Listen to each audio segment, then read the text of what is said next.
बेटा देखिए, जो लोग नहीं थे क्लास में उनको मैं पहले तो वो 3 फॉर्मूले बता दूं। ध्यान रखिए, अगर कभी आपको नंबर ऑफ मोल्स निकालने हैं और आपको क्वेश्चन में वेट दिया हुआ है तो आप अप्लाई करेंगे wait upon molecular wait. Wait upon molecular wait करके आप नंबर ऑफ मोल्स निकाल लेंगे और वेट आप रखेंगे ग्राम में। ठीक। दूसरी बात, अगर मान लो कभी नंबर ऑफ मॉलिक्यूल दिया हुआ है और आपसे नंबर ऑफ मोल पूछा जा रहा है तो number of molecules upon N naught करके आप नंबर ऑफ मोल्स निकाल लेंगे। ध्यान दीजिए मेरी बातों को, टोटल 3 फॉर्मूले हैं मोल निकालने के। इसके अलावा मैं कोई फॉर्मूला आपको सजेस्ट नहीं करूंगा मोल निकालने के लिए, क्योंकि फॉर्मूले बहुत ज्यादा हो जाते हैं, आप कंफ्यूज होते हैं। हर क्वेश्चन में इन्हीं 3 में से कुछ ना कुछ लगेगा।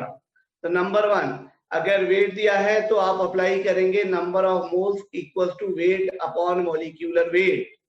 ध्यान दीजिए, वेट होना चाहिए ग्राम में।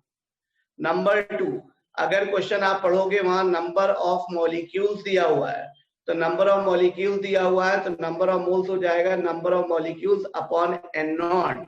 N naught is Avogadro's number.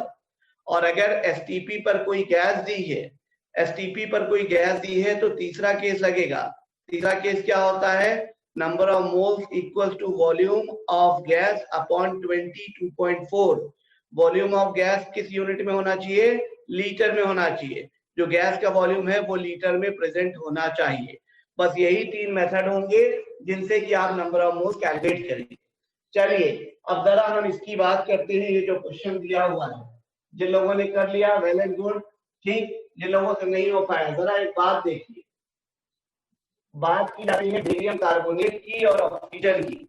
जिन 2 चीजों की बात हो रही है वो 2 चीजें लिखी। और एक बात, क्वेश्चन सॉल्व होता है तो बहुत बार आपके मन में ये आ सकता है सर को पता था इन्होंने कर दिया, हमको नहीं आता इसलिए हम नहीं कर पा रहे हैं। बिल्कुल ऐसा नहीं, मैं बिल्कुल आपके लेवल पर आकर पढ़ा रहा हूँ। मेरी हैबिट है, मैं आपके लेवल पर आकर पढ़ाता हूँ। तो ऐसा मैं कोई चीज नहीं कर रहा हूँ जो मुझे पहले से आती है और आपको नहीं पता। कोई चीज नहीं।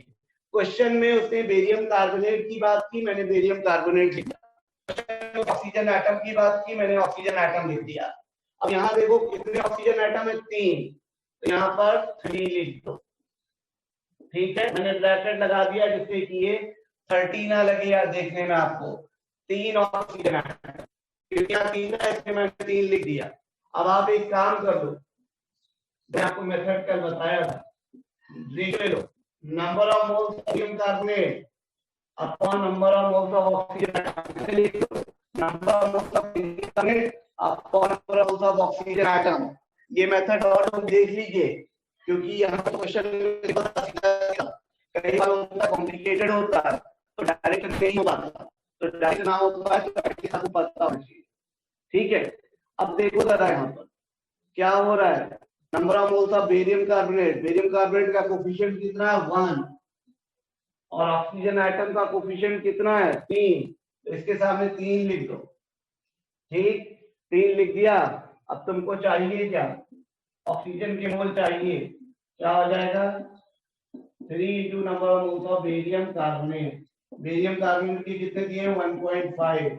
तो टोटल कितना आ गया? 4.5। ये मेथड इसलिए बता रहा हूं क्योंकि कई बार कॉम्प्लिकेटेड केस होता है। तो अगर केस कॉम्प्लिकेटेड है तो एटलीस्ट आपको समझ में इस तरीके से भी कर सकते हो। क्या है ये तरीका?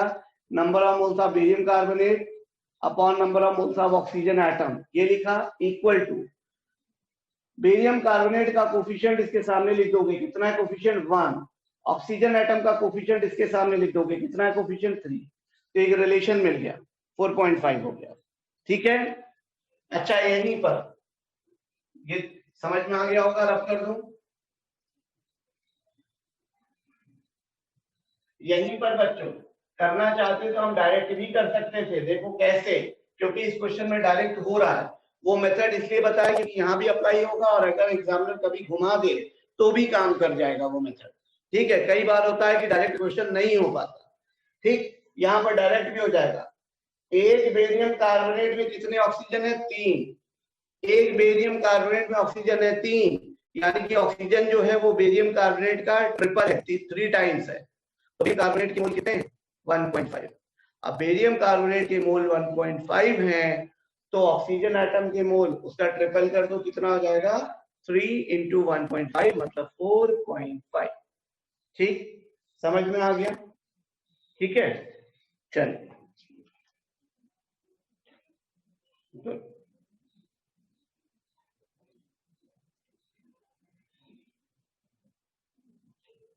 अब बच्चों जरा हेडिंग डालिए, मिक्सचर ऑफ आइसोटोप।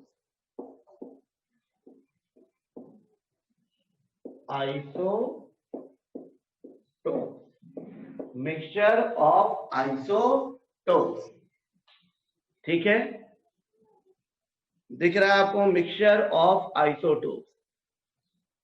बेटा मिक्सचर ऑफ आइसोटोप एक ऐसा पार्ट है कि जिस पर क्वेश्चन बहुत पूछा गया है आप यहाँ पहले, और अभी भी बिल्कुल ट्रेंड में है, एनसीईआरटी में भी दिया हुआ है, तो पूछे जाने पूरे चांस है। क्वेश्चन के तरीके का अगर बात कर लेते हैं, मान लो कुछ ऐसा हो गया कि आपको दे दिया गया आइसोटोप का मिक्सचर। आइसोटोप वो होता है जहां पर जो है एटॉमिक नंबर सेम होता है, लेकिन सर आपकी वॉइस बहुत लैग कर रही है। वॉइस लैग कर रही है? अच्छा रुकिए बेटा, होल्ड करिए, वैसे यहाँ होल्ड करिए, मैं देखता हूँ।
बच्चों अब क्लियर है?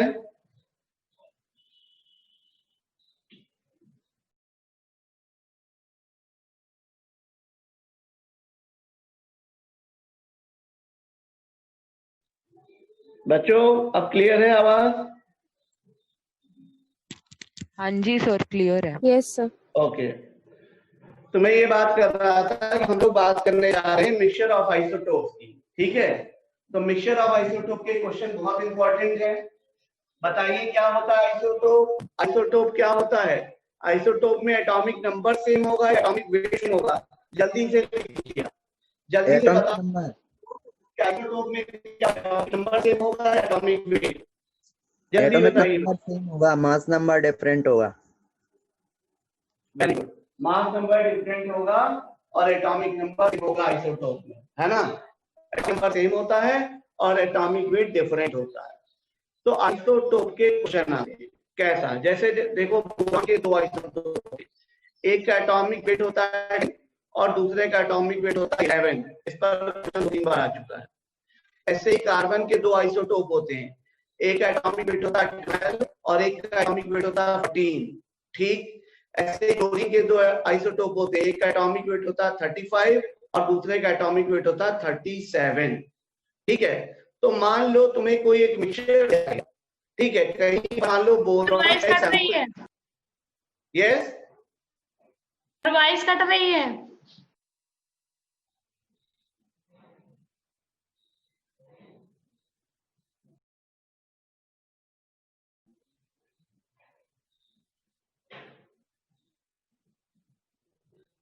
तो बोरॉन का आपको सैंपल दिया गया है यहाँ पर, और बोरॉन का सैंपल दिया गया उसमें कहा गया बोरॉन के सैंपल में, अब उसमें बोरॉन का एटॉमिक वेट 10 वाला भी चीज प्रेजेंट है और एटॉमिक वेट 11 वाला भी प्रेजेंट है। तुमसे कहा गया एवरेज एटॉमिक मास बताओ, ठीक है, एवरेज एटॉमिक मास बताओ। तो देखिए एवरेज एटॉमिक मास निकालने का मैं मेथड भी आपको बता रहा हूँ, साथ ही साथ उसकी ट्रिक भी आपको बताता हूँ। तो मान लो दो आइसोटोप हैं 1 एंड 2, दो आइसोटोप हैं, 1 एंड 2। इसका एटॉमिक वेट है A, इसका एटॉमिक वेट है B, ठीक है। इसकी परसेंटेज है X और इसकी परसेंटेज है Y। समझ में आ रहा है? ठीक है। आपको दो आइसोटोप दिए हुए हैं, आइसोटोप 1 और आइसोटोप 2, ठीक। कोई एक मिक्सचर है, मान लो एक पुड़िया में आपको सैंपल में दे दिया गया, कोई एक चीज है, उसके दो आइसोटोप, आइसोटोप 1 और आइसोटोप 2। जो आइसोटोप 1 है उसका एटॉमिक वेट है A, जो आइसोटोप 2 है उसका एटॉमिक वेट है B, ठीक। 1 की परसेंटेज है X और 2 की परसेंटेज है Y। तो एवरेज एटॉमिक मास, देखिए पहले तो एवरेज एटॉमिक मास अगर निकालना है तो क्या करोगे, एटॉमिक वेट इनटू परसेंटेज, यानी कि X है परसेंटेज, के एटॉमिक वेट।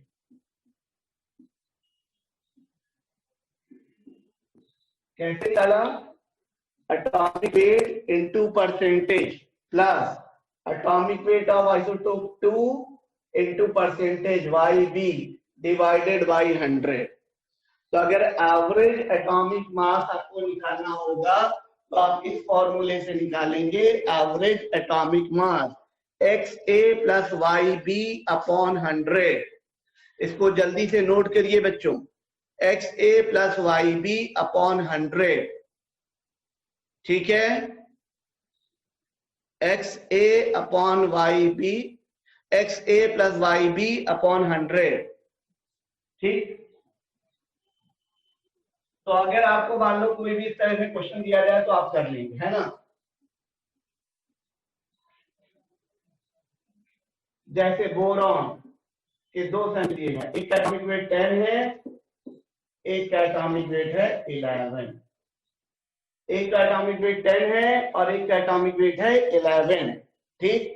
परसेंटेज दी हुई है, इसकी परसेंटेज है 19% और ये है 81%, ठीक। तो आपसे अगर कहा जाए कि एक की परसेंटेज है 19 और दूसरे की है 81%, आपसे कहा जाए कि कैलकुलेट करिए, बताइए आप यहाँ पर कि एवरेज एटॉमिक मास इस सैंपल में बोरॉन का कितना होगा। तो एवरेज एटॉमिक मास आप कैसे निकालेंगे, यहाँ पर एवरेज एटॉमिक मास निकालने के लिए क्या करोगे, ये हो गया X और ये है एटॉमिक वेट हो गया A, X into A plus Y into B, ये हो गई Y परसेंटेज और B है atomic weight, Y into B upon 100। जल्दी से कैलकुलेट करके बताइए कितना आ रहा है।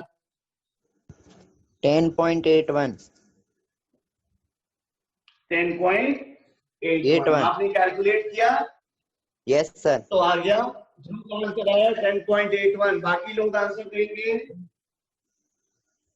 यस, ओके, वेरी गुड बच्चों, वेरी गुड। सबका आंसर आ रहा है 10.81। सॉल्व किया होगा आपने बिल्कुल उसी तरह से XA प्लस YB, ठीक है। अब जरा मेरी बात समझो, नीट जैसे एग्जाम में क्वेश्चन करना आना चाहिए, साथ ही साथ हमें क्वेश्चंस को जल्दी करना आना चाहिए। अब हर एक क्वेश्चन में तो हम ट्रिक अप्लाई नहीं कर सकते, लेकिन जहां कहीं भी ट्रिक अप्लाई हो सकती है हम उसको जरूर अप्लाई करेंगे, स्पेशली फिजिकल केमिस्ट्री और ऑर्गेनिक केमिस्ट्री। ऑर्गेनिक में भी खूब ट्रिक यूज होती है। तो अब मैं इसकी ट्रिक बता रहा हूं जिससे कि आपको पेन चलाने की जरूरत ही नहीं पड़ेगी, आप देखते ही आंसर बता देंगे, ठीक है। ट्रिक समझिए क्या है, ध्यान से सुनिएगा। आवाज जा रही है बच्चों सबको? एकदम ध्यान से सुनिए ट्रिक क्या, ठीक है, वेरी गुड। तो ट्रिक क्या है ये समझिए, कोई भी आइसोटोपिक दो आइसोटोप दिए हो, तो दो आइसोटोप दिए हो तो एक बात ये समझिए कि आंसर क्या होगा, जो भी एवरेज एटॉमिक वेट आएगा वो दोनों के एटॉमिक वेट के बीच में कहीं आंसर होगा, यानी कि इसका आंसर 10 और 11 के बीच में ही होगा। मतलब अगर 10 से कम वाला कोई ऑप्शन दिया गया है तो वो सही नहीं होगा, 11 से ज्यादा वाला कोई ऑप्शन दिया गया तो वो सही नहीं होगा, गलत होगा। जैसे कि एक क्वेश्चन आ चुका है कई बार एग्जाम में, तो उसमें कुछ ऑप्शन दे देते हैं 10 से कम वाले, कुछ ऑप्शन दे देते हैं 11 से ज्यादा वाले। तो 10 से कम वाले और 11 से ज्यादा वाले ऑप्शन बेकार हो जाएंगे। आंसर जो भी होगा, ट्रिक का पहला पॉइंट है, आंसर जो दोनों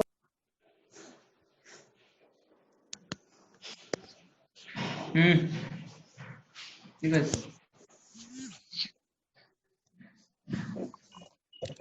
सर आप म्यूट हो गए हैं।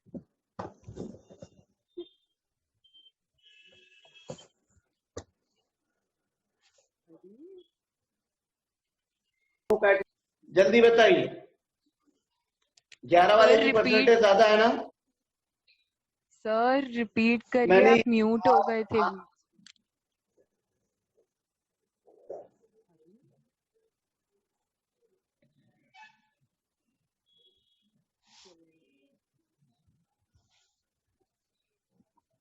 बच्चों यहाँ पर मैंने आपसे ये कहा कि इसकी ट्रिक ध्यान रखिए। ट्रिक मैं आपको बता रहा हूँ, क्या है ट्रिक?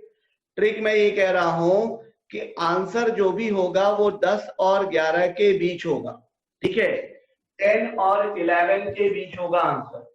10 से कम नहीं हो सकता, 11 से ज्यादा नहीं हो सकता। और आंसर की एग्जैक्ट वैल्यू किसके पास में होगी? जिसका एटॉमिक वेट ज्यादा होगा, आंसर उसके पास में होगा। तो एटॉमिक वेट मतलब जिसकी परसेंटेज ज्यादा होगी, जिसकी परसेंटेज ज्यादा होगी आंसर उसके क्लोज होगा। तो परसेंटेज किसकी है? 10 वाले की है 19%, जिसका एटॉमिक वेट 11 है उसकी है 81%। तो जिसका एटॉमिक वेट 11 है उसकी 81% है, 11 वाले की 81% है। परसेंटेज किसकी ज्यादा है? 11 वाले की। यानी कि हमें ये क्लियर हो गया कि आंसर 10 और 11 के बीच होगा और आंसर 11 के पास होगा। तो 10.8 क्या है? 11 के पास में। अब जरा मैं आपको इस क्वेश्चन के जो ऑप्शन आए थे, मैं वो ऑप्शंस दे रहा हूँ। ऑप्शन दे रहा हूँ, आप ऑप्शन सुनिए। पहला ऑप्शन था इसका 9.8, जो ये क्वेश्चन एग्जाम में आया था, इसका पहला ऑप्शन था 9.8। बताइए क्या ये आंसर हो नो सकता है? सर। No sir. होगा? नहीं होगा। ठीक है। दूसरा ऑप्शन था इसका 11.5। No sir. 11.5 बच्चों नो बताओ, सर। होगा? नहीं होगा। तीसरा ऑप्शन था 10.2। 10.2 नो सर। हो सकता है ना? 10 और 11 के बीच में आ रहा है, यानी कि पॉसिबिलिटी है 10.2। और चौथा ऑप्शन था 10.8। तो 10.2 और 10.8 ये दो ऑप्शन ऐसे हैं जो कि 10 और 11 के बीच में है। लेकिन आप इसे बताइए 10.2 और 10.8 में कौन सा आंसर ज्यादा करेक्ट होना चाहिए? 10.8 करेक्ट होना चाहिए। 10.8। ठीक है, समझ में आ गया ना? सबको समझ में आ गया? Yes sir. चलिए तो जल्दी से एक क्वेश्चन और एग्जाम में आया हुआ है, मैं वो बोल रहा हूं, उसको करिए।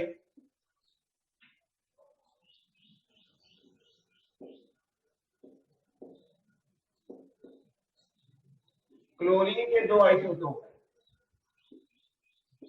एक का एटॉमिक वेट है 35 और दूसरे का एटॉमिक वेट है 37। ठीक, एक का 35 और दूसरे का 37। परसेंटेज है इसकी 75% और इसकी परसेंटेज है 25%। अब आप जरा जल्दी से एक बार सोच लीजिए 2 पॉइंट के आंसर कहां से कहां तक होना चाहिए, किसके बीच में हो सकता है, और फिर उसके बाद एक पॉइंट ये सोच लो कि आंसर किसके क्लोज होगा, 35 के क्लोज होगा या 37 के क्लोज होगा। फिर मैं आपको ऑप्शन बताता हूं, पहले आप एक बार जल्दी से सोच लीजिए। 35 and 36.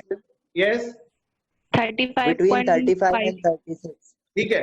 पेन नहीं चलाना है। देखिए हमारी ट्रिक के अकॉर्डिंग क्या हो रहा है, 35 से 37 के बीच में कहीं पर होगा। ठीक, पहला ऑप्शन था 34.5, होगा क्या? No sir. नहीं होगा। दूसरा ऑप्शन था 37.5, होगा क्या? No, नहीं sir. होगा। No sir.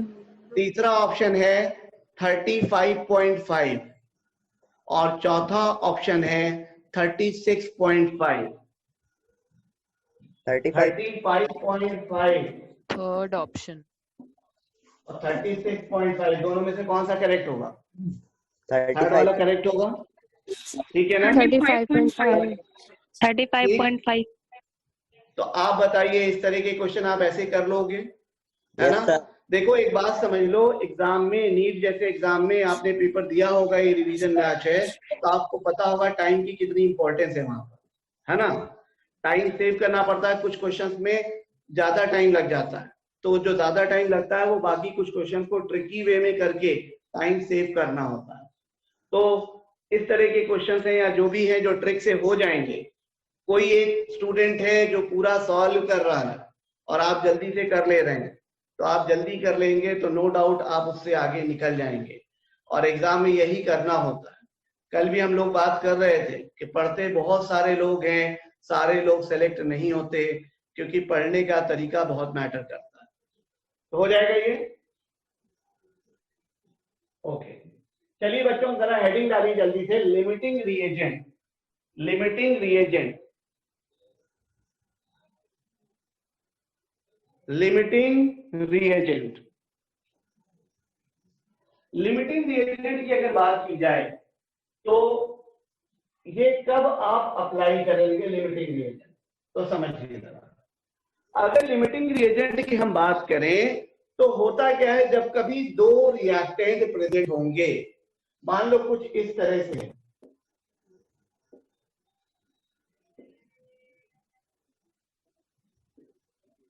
मान लो ए से बन रहा है सी, ए से बन रहा है सी, आपको ए का अमाउंट दे दिया, मान लो ए से 2C बन रहा है, तो आपको ए के मोल पता है और पूछा जाए सी के कितने मोल बनेंगे, तो आप आसानी से बता सकते हैं कि सी के जो भी मोल होंगे वो ए के डबल होंगे, है ना?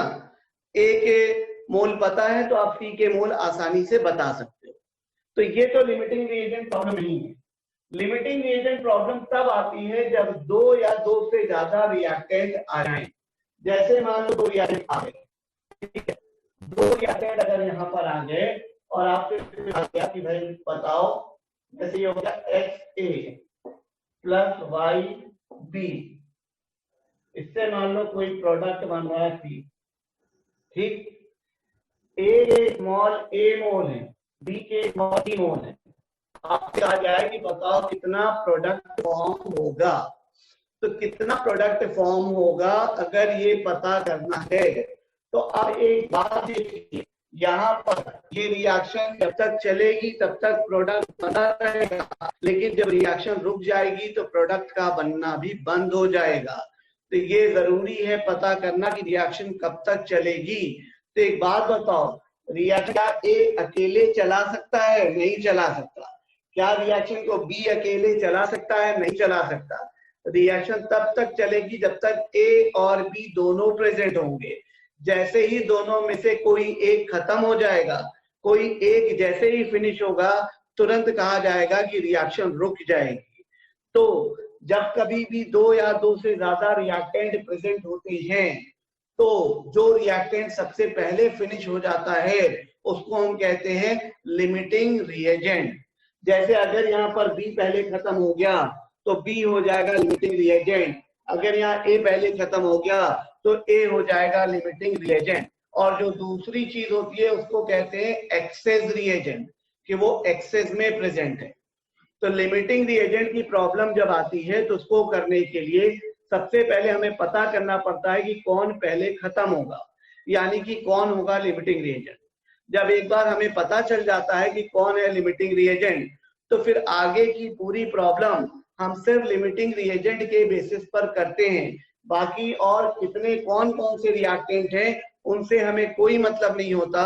पूरी प्रॉब्लम सिर्फ हम लिमिटिंग रिएजेंट के बेसिस पर करेंगे। अब इस पर क्वेश्चन ऐसे भी आ चुके हैं कि वो तुमसे सिर्फ लिमिटिंग रिएजेंट ही पूछ लेता है, कहेगा बताओ कौन पहले खत्म होगा। कौन पहले खत्म होगा का मतलब कौन है लिमिटिंग रिएजेंट, या वो ये कहेगा बताओ कौन बचेगा, तो जो बचेगा यानी कि वो एक्सेस में प्रेजेंट है, ठीक। तो इस तरह से भी क्वेश्चन आए हैं कि कौन पहले खत्म होगा या कौन बचेगा। तो आपको लिमिटिंग रिएजेंट निकालना आता होगा, तो जो लिमिटिंग रिएजेंट है वो पहले कंज्यूम हो जाएगा, खत्म हो जाएगा, और जो दूसरी चीज बचेगी वो कहेंगे कि वो एक्सेस में प्रेजेंट है। दूसरा इस पर न्यूमेरिकल आता है, प्रोडक्ट पता करना होता है। तो प्रोडक्ट कौन कितना क्या बनेगा वो लिमिटिंग रिएजेंट के बेसिस पर ही बनता है। तो आइए जरा देखते हैं कैसे पहचानेंगे लिमिटिंग रिएजेंट। तो आप पहला काम क्या करेंगे, जो भी रिएक्टेंट है उसका कोफिशिएंट अपॉन जो मोल दिए हैं, कोफिशिएंट अपॉन मोल लिख लोगे। इसी तरीके से यहां पर कोफिशिएंट अपॉन मोल लिख लोगे, ठीक। और कोफिशिएंट अपॉन मोल, ये रेशियो जिसका सबसे ज्यादा आएगा हम कहेंगे वो होगा लिमिटिंग रिएजेंट। इसी तरह से मान लो 3 रिएक्टेंट होते तब भी हम बिल्कुल यही करते, ठीक है। तो मेन चीज क्या है, कितने भी रिएक्टेंट हो, अगर यहाँ पर 2 दिए हैं, हो सकता है एग्जाम में आपको 3 या 4 दे दे, क्योंकि बुक्स में ज्यादातर जगह 2 ही दिया हुआ है। अगर 3 रिएक्टेंट भी दे दे तब भी बिल्कुल परेशान होने की जरूरत नहीं है। आपको काम क्या करना होगा, आपको सिर्फ इसी तरीके से कोफिशिएंट अपॉन मोल कर लेना है। जहां पर कोफिशिएंट अपॉन मोल की वैल्यू सबसे ज्यादा आएगी वो कहलाएगा लिमिटिंग रिएजेंट, और फिर आगे की पूरी प्रॉब्लम उसके बेसिस पर ही करोगे। समझ में आ रहा है? क्लियर है बच्चों? खुशप्रीत, यस सर क्लियर है। क्लियर है ना? Yes, sir, ठीक clear है। तो क्वेश्चन करें बच्चों हम लोग। यस सर क्लियर है। Yes, sir, question.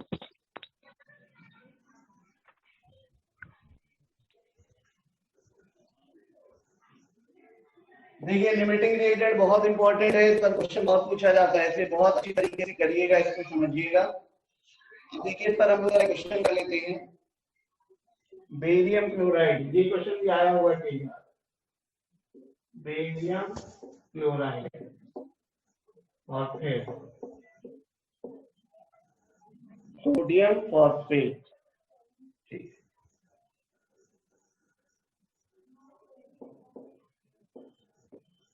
Barium chloride और सोडियम फॉस्फेट को मिलाया गया, मैं इधर आगे लिख दे रहा हूं, तो बनेगा क्या, Ba3PO4 का होल ट्वाइस, ठीक है, NaCl।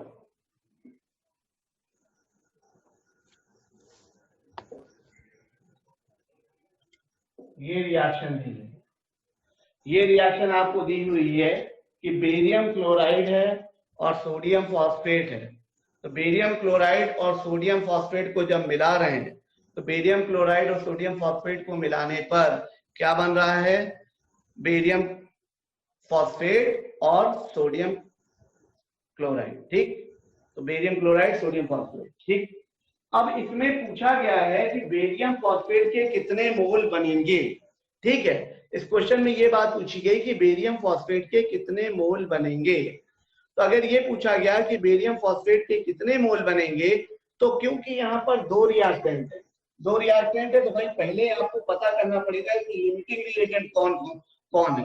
तो लिमिटिंग रिएजेंट पता करने के लिए क्वेश्चन में गिवन होना चाहिए इनके मोल। तो आपको मोल दिया गया है बेरियम क्लोराइड के 0.5 मोल, इसके 0.5 मोल दिए हैं, और सोडियम फॉस्फेट के 0.2 मोल दिए हैं, 0.2।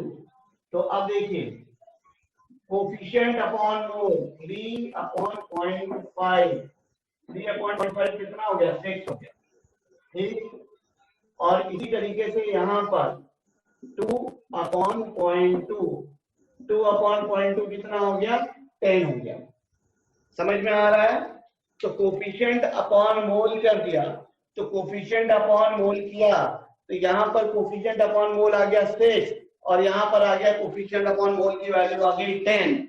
तो अब आप एक बात बताइए, जल्दी से मुझको बताइए लिमिटिंग रिएजेंट कौन होगा, बेरियम क्लोराइड होगा या सोडियम फॉस्फेट? बेरियम क्लोराइड, जल्दी से बताइए। Barium chloride, sodium phosphate, barium chloride, sodium phosphate. बेटा देखो ध्यान दो, ध्यान आपका कहीं और है, इसका मतलब जो लोग भी गलत आंसर दे रहे हैं, मैंने आपसे कहा कि कोफिशिएंट अपॉन मोल करोगे, जहां पर कोफिशिएंट अपॉन मोल का रेशियो ज्यादा होगा वो होगा लिमिटिंग रिएजेंट। तो यहाँ सोडियम फॉस्फेट में रेशियो आ रहा है 10, बेरियम क्लोराइड का रेशियो आ रहा है 6, तो 10 तो 6 से ज्यादा होता है, तो 10 6 से ज्यादा है, यानी कि सोडियम फॉस्फेट जो होगा वो होगा limiting reagent. Yes Pratiksha, very good, good, very good, ठीक है। तो सोडियम फॉस्फेट लिमिटिंग रिएजेंट है। अब सोडियम फॉस्फेट लिमिटिंग रिएजेंट है तो अब बाकी जितने भी रिएक्टेंट है, यहाँ तो सिर्फ बेरियम क्लोराइड है, मान लो और भी रिएक्टेंट होते, आप सबको भूल जाइए। अब पूरा क्वेश्चन किसके बेसिस पर होगा? पूरा क्वेश्चन होगा सिर्फ सोडियम फॉस्फेट के बेसिस पर। तो जरा देखो, यही से समझ में आ जाएगा। सोडियम फॉस्फेट के 2 मोल से बेरियम फॉस्फेट का 1 मोल बनता है, 2 मोल से 1 मोल बनता है, 2 से 1, तो 0.2 से कितना बनेगा? 0.1। 2 से 1 बनता है तो 0.2 से 0.1 होगा या नहीं होगा? अगर 2 मोल से 1 मोल बन रहा है तो 0.2 से 0.1 मोल बनेगा। बहुत इंपॉर्टेंट है, पहले भी कई बार पूछा जा चुका है। Yes, very good Surbhi, Sanjana, 0.1 बच्चों, वेरी गुड वेरी गुड। ठीक है, तो जरा मुझे बताइए, समझ में आया ये लिमिटिंग रिएजेंट का कॉन्सेप्ट? ठीक, अनामिका, प्रिया, वेरी गुड बच्चों। ध्रुव, आंसर आ गया आपका? नहीं आया? ध्रुव, आंसर आया? ठीक है, तो ये ध्यान रखेंगे आप।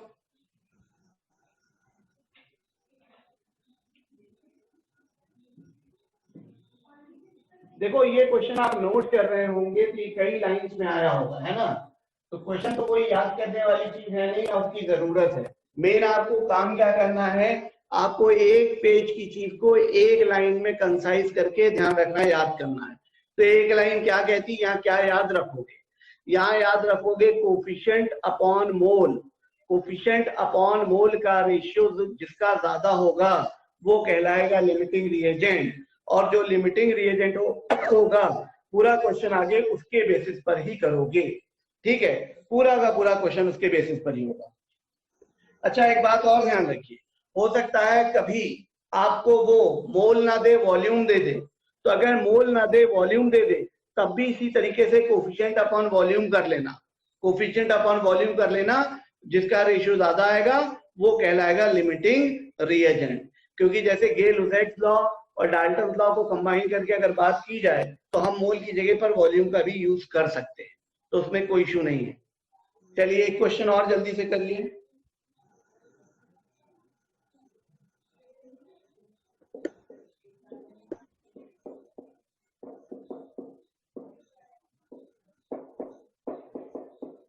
N2 + 3H2 से बन रहा है ट्वाइस ऑफ अमोनिया। ये रिएक्शन दी हुई है, क्या नाम होता है इस रिएक्शन का?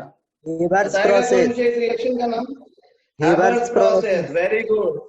हेबर्स प्रोसेस में कैटलिस्ट कौन सा होता है? अभी आपने याद किया होगा, नीट दिया होगा, क्या होता है? आयरन या मोलिब्डेनियम? मोलिब्डेनियम नहीं होता कैटलिस्ट, आयरन। आयरन होता है। मोलिब्डेनियम क्या होता है वहां पर? प्रमोटर। मोलिब्डेनियम जो होता है वो प्रमोटर होता है ना, वो कैटलिस्ट नहीं होता। कैटलिस्ट होता है आयरन। बिल्कुल सही बताया आपने, आयरन ही होता है कैटलिस्ट। ठीक है, तो यहाँ पर ये दिया हुआ है। ठीक है, अब मान लो वॉल्यूम क्या है आपको 100 ml और इसका 100 ml, दोनों का 100 ml दे दिया। ये आपके यहाँ आया हुआ क्वेश्चन है, आईपीएमटी में पूछा गया कितना अमोनिया बनेगा, कितना अमोनिया बनेगा। तो आप एक बात बताइए, दोनों का 100 ml दिया है, अमोनिया कब तक बनेगा? जब तक दोनों में से कोई एक प्रेजेंट है। जैसे ही कोई एक खत्म हो गया, अमोनिया फिनिश ना। तो सबसे पहला काम यहाँ क्या करना चाहिए हमको? लिमिटिंग रिएजेंट पता कर लेना चाहिए। तो आप लिमिटिंग बता सकते हो या नहीं बता सकते? जल्दी से बताओ। कैसे करेंगे? Coefficient upon volume. Coefficient upon volume. बताइए बच्चों, दोनों में बड़ा कौन है? किसका रेशियो बड़ा है, नाइट्रोजन का या हाइड्रोजन का? हाइड्रोजन का। किसका? हाइड्रोजन का। हाइड्रोजन का। 1/100 और 3/100 में हम समझ सकते हैं 3/100 इज बिगर, है ना? तो बच्चों एक बात ध्यान रखो, एग्जाम में बिल्कुल जल्दबाजी नहीं होनी चाहिए, बहुत आराम से करना। एग्जाम में जल्दी जल्दी में लोग ध्यान ही नहीं देते, लगता है ये बड़ा ये छोटा या ये बड़ा वो छोटा। तो एकदम पेशेंस के साथ बिल्कुल आराम से करोगे, कोई जल्दबाजी नहीं। पता है क्यों? क्योंकि जो एग्जाम का क्वेश्चन है वो आपका आगे का पूरा फ्यूचर बनाने जा रहा है, पूरा कैरियर। तो आप उसको सिर्फ एक क्वेश्चन मानकर मत चलिए, उसको हर हाल में एक्यूरेसी के साथ सही करिए, और वो सही तभी होगा जब यहाँ प्रैक्टिस होगी। तो बिल्कुल सही बताया। हाइड्रोजन हो गया लिमिटिंग, तो कौन पहले खत्म होगा? हाइड्रोजन। कौन बचेगा? N2, यानी कि N2 जो होगा वो एक्सेस में होगा, हाइड्रोजन यहाँ पहले खत्म होगा। अब ठीक है, अब हमें पता चल गया H2 लिमिटिंग है, तो पूरा क्वेश्चन इसके बेसिस पे होगा। 3 मोल से 2 मोल मिल रहे हैं, यानी कि 3 वॉल्यूम से 2 वॉल्यूम मिल रहा है, तो 1 से कितना मिल जाएगा? 2/3 2/3 होगा या नहीं होगा? होगा। Yes sir. तो 1 से कितना मिल जाएगा? 2/3। समझ में आ रहा है ना? मान लो हम ऐसे रेशियो की टर्म में ही बात कर रहे हैं, आपको कंफ्यूजन ना हो। जैसे नंबर ऑफ मोल्स का रेशियो होगा H2 अपॉन अमोनिया, तो क्या हो जाएगा? 3/2। ये होगा रेशियो। तो हम इसी को कह सकते हैं वॉल्यूम का रेशियो भी यही होगा, volume of H2 upon volume of ammonia equal to 3/2। क्यों किया? Volume of H2 upon volume of ammonia लिखा, H2 के सामने कोफिशिएंट लिख दिया 3, अमोनिया के सामने कोफिशिएंट लिख दिया 2, 3/2। अब H2 का वॉल्यूम दिया कितना है? H2 का वॉल्यूम दिया 100, तो क्या हो जाएगा? Volume of ammonia equal to 2/3 into volume of H2।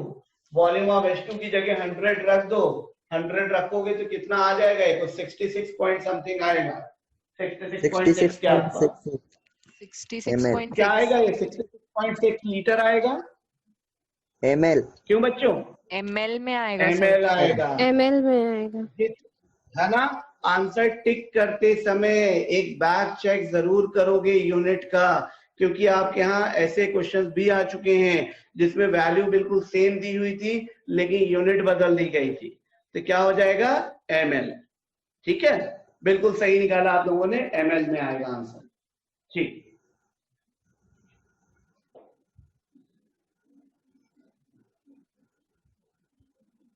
चलिए एक क्वेश्चन और करते हैं हम लोग। ये भी आया हुआ क्वेश्चन है आपके यहाँ, हैबर्स प्रोसेस की बात की गई है।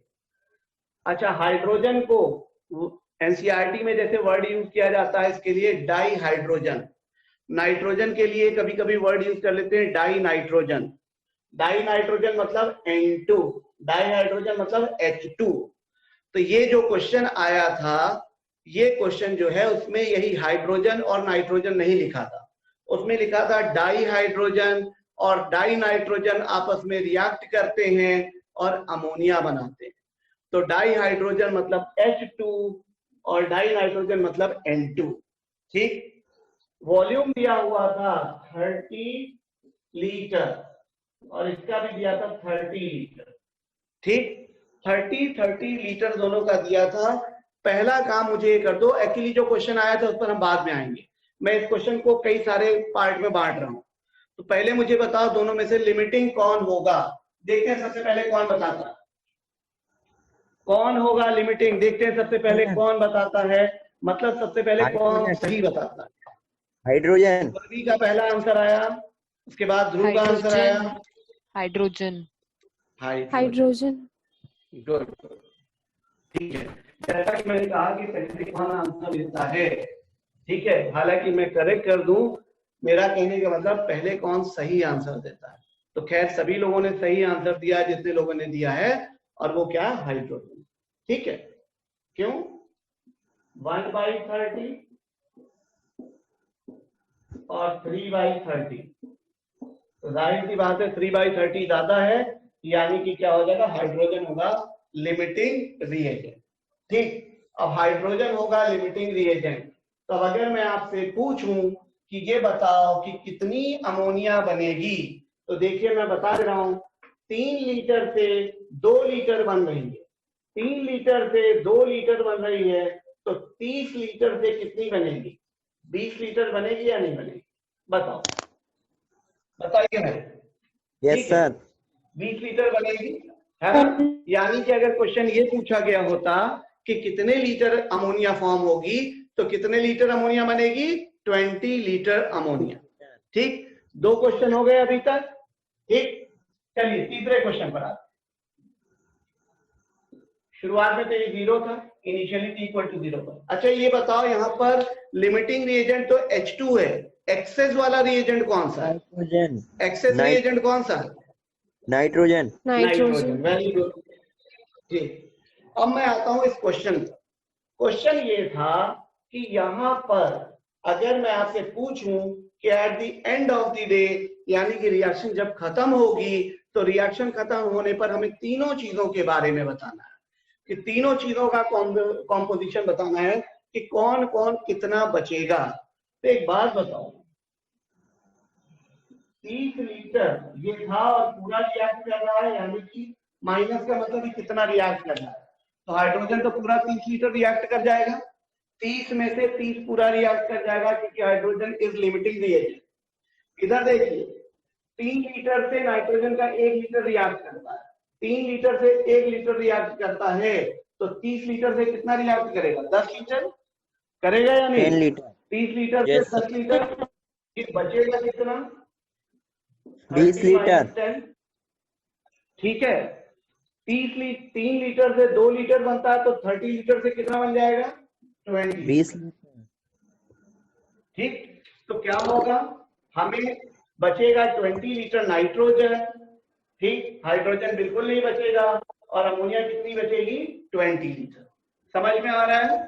ठीक, अब आते हैं उस क्वेश्चन पर जो क्वेश्चन था।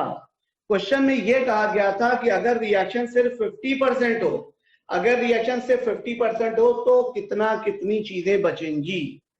ठीक है, तो 50% रिएक्शन का मतलब ये है, हमने ये जो बात की ये क्या थी, जब रिएक्शन कंप्लीटली हो रही है 100%, तो 50% का मतलब क्या हो गया कि जितना रिएक्ट कर रहा है उसका आधा रिएक्ट करेगा, 10 की जगह 5, 30 की जगह 15 और 20 की जगह कितना बनेगा? 10। ठीक, तो आंसर क्या हो जाएगा? कितना नाइट्रोजन बचेगा? 25 लीटर। कितना? 25 लीटर। कितना हाइड्रोजन बचेगा? 15 लीटर। और कितनी अमोनिया बनेगी? 10 लीटर। और ये जो क्वेश्चन आया था इसमें तीनों के बारे में स्टेटमेंट दिए गए थे कि कौन कितना बचेगा, और ऐसे 4 स्टेटमेंट थे, 4 ऑप्शन 4 स्टेटमेंट। तो ये क्वेश्चन दोबारा रिपीट हो सकता है, बहुत इंपॉर्टेंट है। इस साल भी मैंने रिवीजन सेशन में जब बात की थी तब भी मैंने कहा था कि ये बहुत इंपॉर्टेंट है, रिपीट हो सकता है। तो अभी नहीं आया तो आगे के लिए और इम्पोर्टेंस बढ़ गई है, इसलिए इसको अच्छे से देख लीजिए। अगर किसी को कोई इशू हो तो भाई फ्रीली पूछ लो, आराम से देख लो, जल्दी से देखिए इसको अच्छी तरीके से, और अगर क्लियर है तो फिर हम लोग आगे बढ़ते हैं। कुछ पूछना है किसी को? सर फिर से बता दीजिए। फिर से रिपीट कर दूं, ठीक है। समझिए सब लोग, अब मैं फिर से सीधे स्टेप वाइज आ रहा हूं। देखो, ये इनिशियली बात हो रही है जब रिएक्शन हुई ही नहीं है t इक्वल टू 0 पर, ये बात हो रही है 100% कंप्लीट होने पर। ठीक है, समझिए 3 लीटर हाइड्रोजन है, 30 लीटर हाइड्रोजन है, ये 0 है इनिशियली, ये नहीं प्रेजेंट है। कहा जा रहा है रिएक्शन होगी तो कौन कितना बचेगा या बनेगा। तो सबसे पहले हमें लिमिटिंग रिएजेंट पता करना था। लिमिटिंग के लिए 1/30 कर दिया और 3/30 कर दिया, तो 3/30 ज्यादा हो रहा है, यानी कि लिमिटिंग हाइड्रोजन। अब अगर हाइड्रोजन लिमिटिंग रिएजेंट हो गया मतलब आगे का पूरा क्वेश्चन जो होगा वो हाइड्रोजन के बेसिस पर होगा। ठीक है, तो हाइड्रोजन के बेसिस पर होगा। तो देखिए 3 लीटर से 2 लीटर बनता है, तो अगर इसका 30 लीटर रिएक्ट करेगा तो 30 लीटर से कितने लीटर बनेगा? 20 लीटर। ये निगेटिव के आगे लिखा है कितना रिएक्ट कर रहा है, तो 30 लीटर रिएक्ट कर रहा है, तो 30 लीटर से कितना बना? 20 लीटर। ठीक, 3 लीटर से 1 लीटर रिएक्ट कर रहा है, तो 30 लीटर से कितना रिएक्ट करेगा? 10 लीटर। तो 30 लीटर हाइड्रोजन के साथ 10 लीटर नाइट्रोजन रिएक्ट करेगा, तो 10 लीटर नाइट्रोजन रिएक्ट करेगा, यानी कि यहाँ पर हम 30 - 10 कर देंगे, क्योंकि 10 रिएक्ट कर गया तो बचा कितना? 30 - 10, 20 लीटर। ठीक है, ये हो गया। अब जो क्वेश्चन एग्जाम में आया था वो क्वेश्चन ये था, ये हमने बात की रिएक्शन जब 100% होगी। क्वेश्चन में कहा गया कि अगर 50% रिएक्शन होगी तो क्या होगा। तो अगर 50% रिएक्शन होगी तो समझिए कि क्या होगा। 50% रिएक्शन का मतलब ये 10 लीटर रिएक्ट नहीं करेगा, ये 50% रिएक्ट करेगा, यानी कि 10 की जगह 5 रिएक्ट करेगा। 5 रिएक्ट करेगा तो बचेगा कितना? 25 लीटर। ये पूरा 30 लीटर ना रिएक्ट करके कितना रिएक्ट करेगा, इसका आधा 15 लीटर। तो ये बचेगा कितना, 15 लीटर। ये 20 लीटर ना बन के कितना बनेगा, उसका 50%, 10 लीटर। तो बना कितना, 10 लीटर। तो ये हो गया 25 लीटर, ये हो गया 15 लीटर और ये हो गया 10 लीटर। जिससे पूछा था उसे क्लियर हो गया है बेटा, क्लियर है? Yes sir.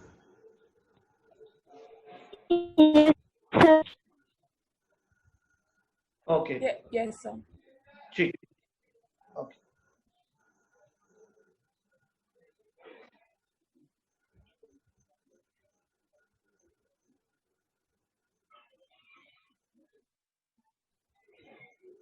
और एक चीज और है, मैं पूरा एक्सप्लेन नहीं कर रहा हूँ और आज से जैसे, क्योंकि कोई भी डाउट मैं नहीं चाहता किसी तरह का रहे आपको, तो जैसे क्लास में ओवर करने के बाद थोड़ी देर रुक जाऊंगा, तो पूरी क्लास में अगर किसी का कोई डाउट है तो वो पूछ सकता है पर्सनली, ठीक है? चलिए यहीं पर एक और क्वेश्चन पर आते हैं। लिमिटिंग एजेंट का क्वेश्चन नहीं है, लेकिन एक अच्छा क्वेश्चन है ये भी। पूछा गया कि हैबर्स प्रोसेस में, जो हैबर्स प्रोसेस होती है, नाइट्रोजन हाइड्रोजन रिएक्ट करते हैं और अमोनिया बनता है एनटीपी पर। एनटीपी कहा जाए या एसटीपी कहा जाए, एनटीपी पर रिएक्टेंट और प्रोडक्ट के मोल का के वॉल्यूम का रेशियो क्या हो? एनटीपी पर या एसटीपी पर रिएक्टेंट और प्रोडक्ट का वॉल्यूम का रेशियो क्या हो? वॉल्यूम का रेशियो आया हुआ क्वेश्चन है आपके एग्जाम में, तो जरा आप देखिए, जो मोलर रेशियो होगा वही वॉल्यूम का भी रेशियो होगा। तो 1+3, रिएक्टेंट का कितना मोल या वॉल्यूम हो गया, 4, ठीक है, और प्रोडक्ट का कितना है, 2। तो इधर हो गया 4 और इधर हो गया 2। तो क्वेश्चन में जो पूछा गया है, ठीक है, मैं बोल रहा हूं कि रिएक्टेंट और प्रोडक्ट और रिएक्टेंट का कहा गया, उल्टा बोला था मैंने, प्रोडक्ट और रिएक्टेंट के वॉल्यूम का रेशियो।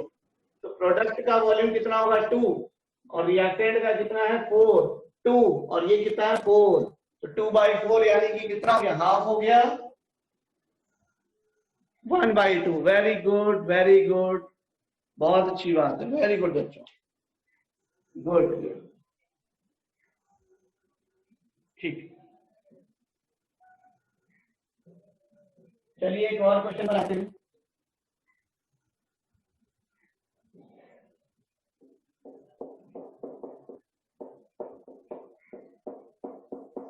देखते हैं इसको कौन बताता है सबसे पहले और सही।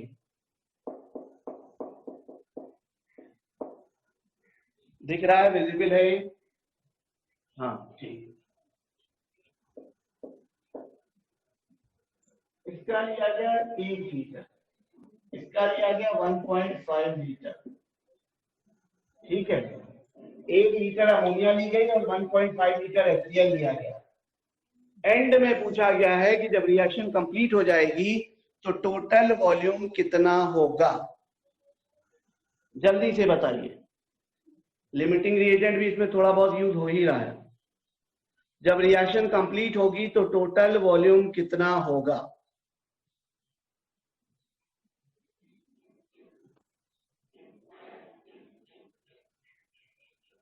बताओ भाई।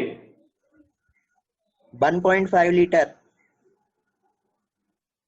1.5 लीटर एक आंसर आया। 1.5 लीटर। 1.5 लीटर। और लोग बताइए भाई जल्दी। Okay 1.5 litre. 1.5 litre. Dimple Shukla, ख्याति 1.5। गुड गुड गुड गुड, सबका 1.5 लीटर आंसर आ रहा है। नसीम 1.5, ऐश्वर्या 1.5, सबका 1.5 लीटर आंसर आ रहा है। अगर ये क्वेश्चन एग्जाम में आ जाएगा तो एक साथ सबका गलत हो जाएगा, एक साथ गलत हो जाएगा।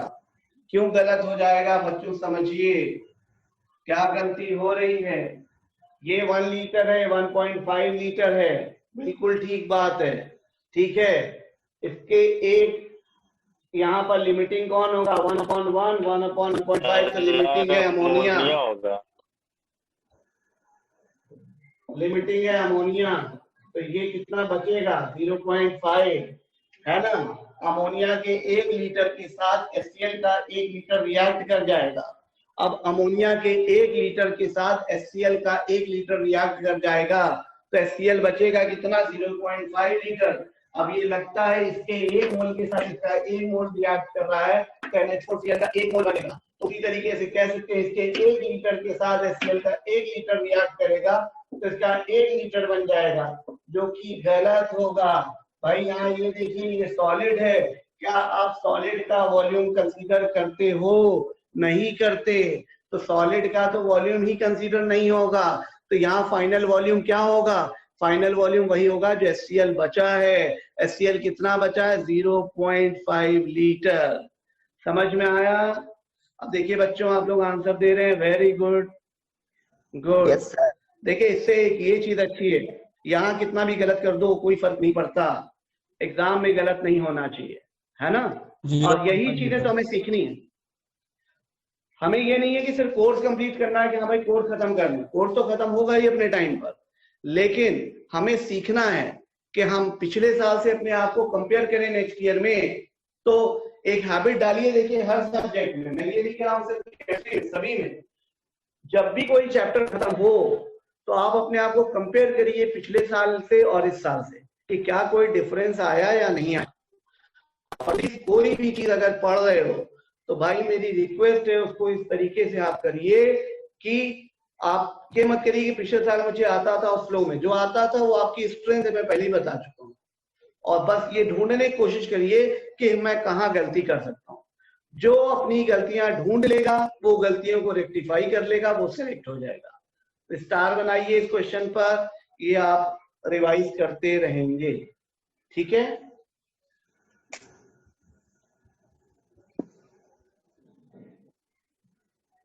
अब देखो ऐसा वो क्वेश्चन है कि अगर एग्जाम में आए तो बहुत लोग गलत करेंगे, मतलब जब आया होगा तो गलत किया भी होगा लोगों ने, ऐसी बात नहीं। ये बात हो गई लिमिटिंग रिएजेंट प्रॉब्लम, ठीक है। अब लिमिटिंग रिएजेंट प्रॉब्लम के बाद अगर बात की जाए आपसे, यहीं पर एक छोटी सी बात मैं कर लेता हूं, एम्पिरिकल फॉर्मूला और मॉलिक्यूलर फॉर्मूला की। तो मॉलिक्यूलर फॉर्मूला क्या होता है?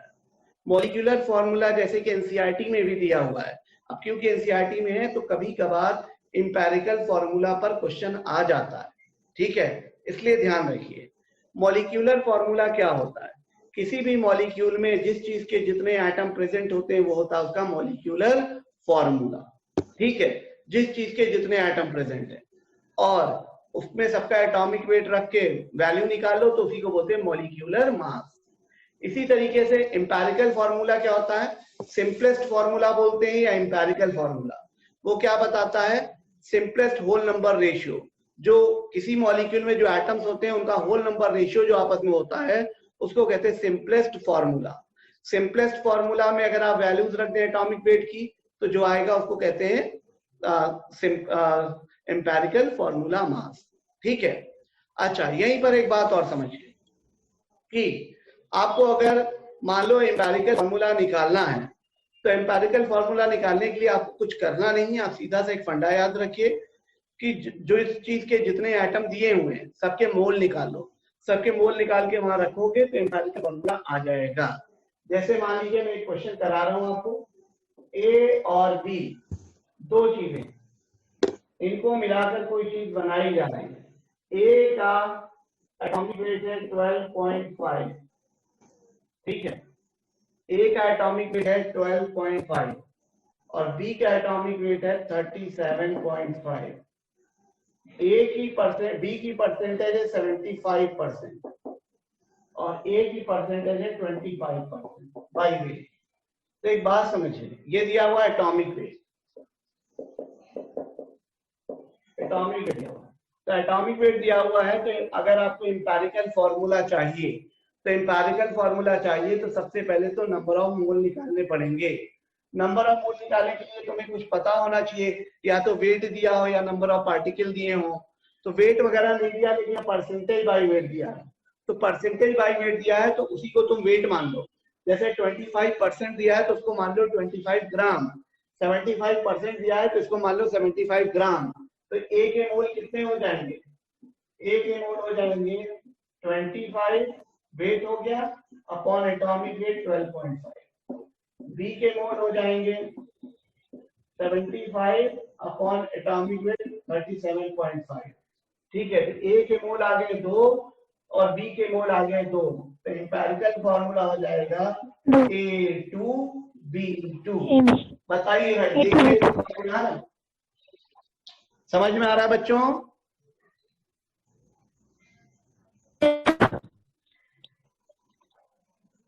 ओके, ये हो गया A2B2। बाकी लोग बताइए भाई। A2B2 Saumya Dixit, empirical formula is A2B2। और लोग बताइए, प्रतीक्षा, डिम्पल शुक्ला, A2B2। ठीक है, समझिए अब जरा एक बात, सब लोगों का आंसर आ रहा है A2B2, बहुत अच्छी बात है। एम्पिरिकल फॉर्मूला निकालना होगा तो बच्चों क्या काम करोगे? मोल निकाल लोगे। मोल निकाल लोगे, जो मोल आ गए वो रख दोगे। ठीक, अब जरा एक बात समझो। ठीक, रिवीजन बैच है, एम्पिरिकल फॉर्मूला आपको पता होना चाहिए। और क्योंकि लोग गलती करते हैं और गलती आपसे यहाँ पर हो जाए, मैं चाहता था कि आप बाद में गलत ना करें एग्जाम में। ये क्वेश्चन 2 बार आ चुका है और 2 बार आ चुका है, वहां पर ऑप्शन में A2B2 दिया हुआ था और साथ में एक ऑप्शन AB भी था, और एक बार A2B2 दिया था, साथ में ऑप्शन नन ऑफ दीज था। ठीक है, तो A2B2 is not correct answer. क्यों करेक्ट नहीं होगा समझो। हम एम्पिरिकल फॉर्मूला वो होता है जिसमें जितना कॉमन कुछ अगर ले सकते हैं तो ले लेते हैं। कॉमन लेने के बाद फाइनली जो चीज बचती है, that's what is called as empirical formula, because empirical formula represent simplest whole number ratio. जितने भी आइटम्स होते हैं उनका सिंपलेस्ट रेशियो बताता है एम्पिरिकल फॉर्मूला। यहाँ पर ये A2B2 क्लियरली 2 कॉमन आ रहा है या नहीं आ रहा? अगर 2 कॉमन आ जाएगा तो बचेगा क्या? AB बचेगा। तो simplest ratio is 1:1। Simplest ratio is 1:1, यानी कि फॉर्मूला शुड बी AB। तो फॉर्मूला क्या होना चाहिए था? AB। ठीक, तो ध्यान रखो बच्चों, ये गलती होती है। एग्जामिनर भी जो इस तरीके से दे देता है वो सिर्फ इसलिए कि आप जल्दबाजी में करें और क्वेश्चन गलत हो जाए। ठीक है, तो ऐसा नहीं होना चाहिए। तो क्या करोगे? कॉमन लेना नहीं भूलोगे, है ना? तो वहां पर एक बात लिखो, यहाँ आंसर क्या होगा? AB। 2 बार क्वेश्चन आया है ये, एक बार वहां साथ में AB दिया हुआ था और एक बार ऑप्शन में AB था ही नहीं, नन ऑफ दीज फिर आंसर गया था। ठीक है, तो क्या कहेंगे हम इसमें? A2B2 रॉन्ग है, AB इज करेक्ट। तो वहां एक लाइन में लिख लीजिए कि कॉमन लेना नहीं भूलेंगे। ठीक है,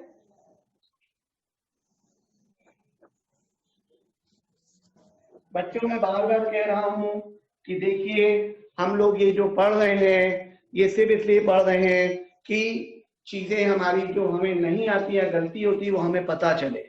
वो गलतियां नहीं होंगी तो सिर्फ सिलेक्शन नहीं बल्कि आपकी बहुत अच्छी रैंक आएगी। सिर्फ सिलेक्शन नहीं, है ना? तो इसलिए गलतियों पर ध्यान दीजिए।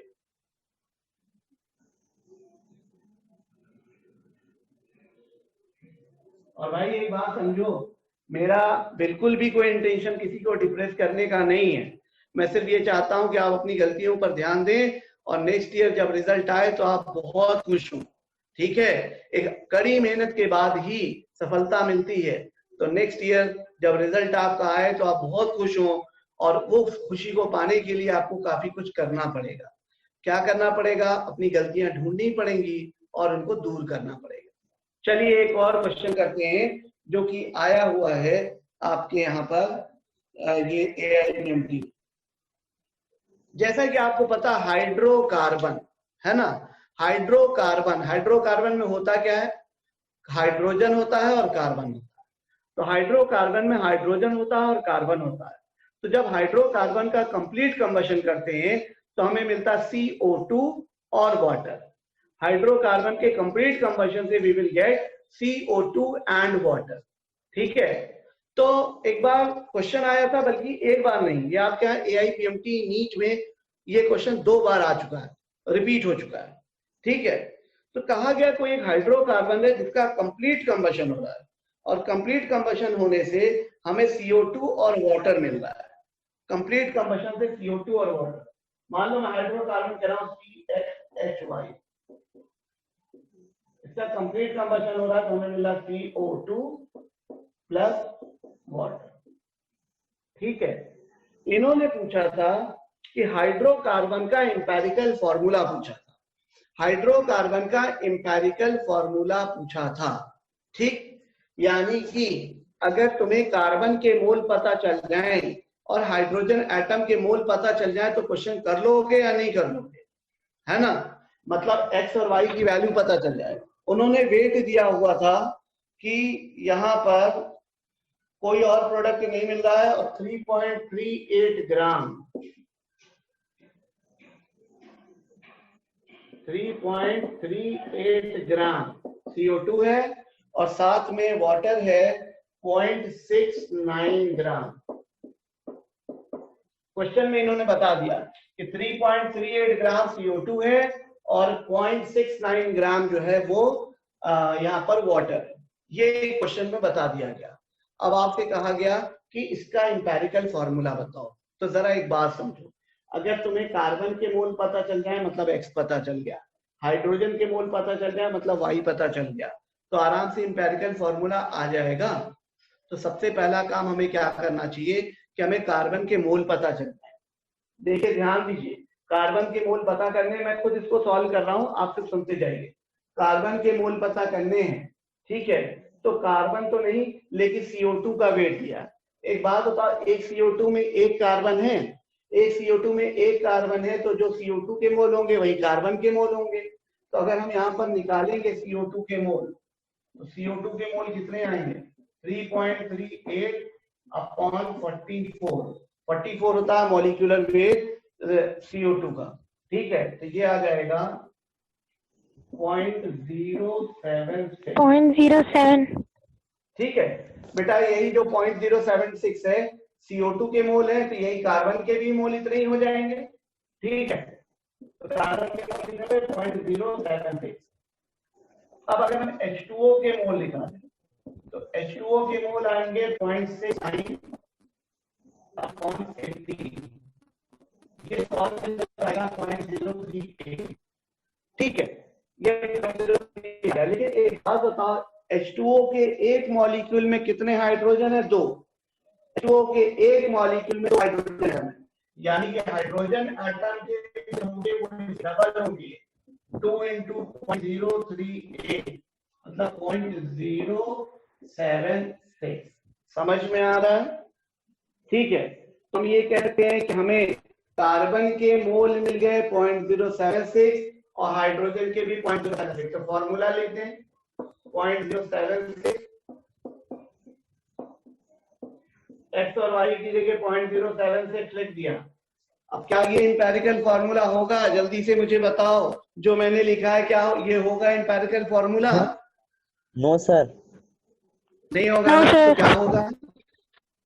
CH। बताइए क्या होगा? CH। CH। ऐश्वर्या CH, ध्रुव CH होगा ना? इशिता CH होगा सर। CH।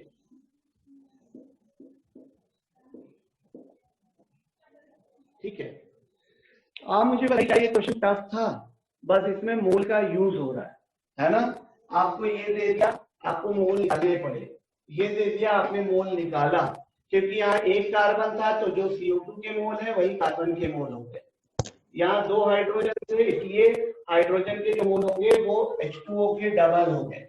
बस यही सोचने वाली बात थी। उसके बाद कॉमन ले लिया, आंसर आ गया। ठीक है, अच्छा इसी तरह क्वेश्चन और दूसरे तरीके से कैसे पूछा जा सकता है, ये वाला सबको समझ में आ गया है? रब कर दूं मैं? Yes sir. यस Yes, रब sir. कर दूं? Okay Yes.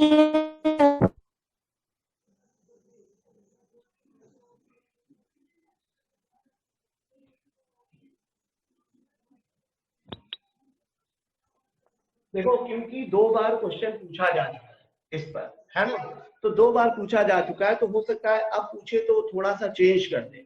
क्या चेंज किया जा सकता है? वो हो सकता है चेंज कुछ इस तरह का कर दे कि यहाँ कहते कि एसटीपी पर 22.4 लीटर CO2 मिल रही है, ठीक है, और इसको कहते हैं कि 11.2 लीटर H2O मिल रहा है, ठीक, और फिर कह दिया जाए ये सब एसटीपी की बात हो रही है, और फिर कह दिया जाए एम्पेरिकल फॉर्मूला बताओ। तो एक बात बताओ, तुम्हें तो मोल निकालना है, जब वेट दिया था तो वेट अपॉन मॉलिक्यूलर वेट करके मोल निकाल लिया था। अब एसटीपी पर वॉल्यूम दिया हुआ है, जब एसटीपी पर वॉल्यूम दिया होता है तो कैसे निकालते हो मोल? वॉल्यूम अपॉन 22.4 कर देते हो या नहीं? तो वॉल्यूम अपॉन 22.4 कर दोगे, मोल आ जाएगा, मोल आ जाएगा, तो बस कार्बन हाइड्रोजन के मोल निकाल कर रेशियो ले लोगे, कॉमन ले लोगे, आंसर आ जाएगा। करिए जरा।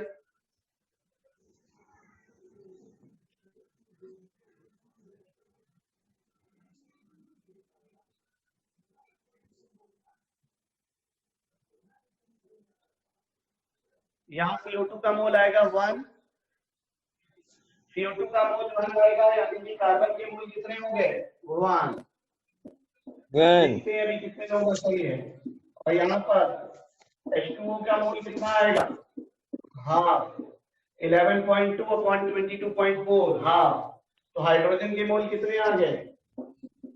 2 इंटू हाफ, यानी कि 1। तो आंसर क्या होना चाहिए One बच्चों? mole.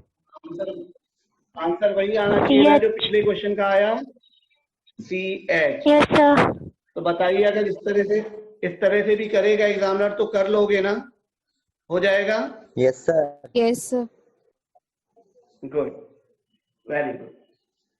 देखिए, एक बात ध्यान रखिए कि भाई एग्जाम में इस आगे पॉइंट ऑफ व्यू से आइसोटोपिक डिस्ट्रीब्यूशन जो मैंने अभी कराया वो, या लिमिटिंग रिएजेंट, ये बहुत इंपॉर्टेंट है। इनफैक्ट आइसोटोप वाला पार्ट मुझे ज्यादा इंपॉर्टेंट लग रहा है, लेकिन फिर भी हमें करना सब कुछ है, तो अच्छी तरीके से सारी चीजें समझते रहिए, ठीक है? तो ये हो जाना चाहिए।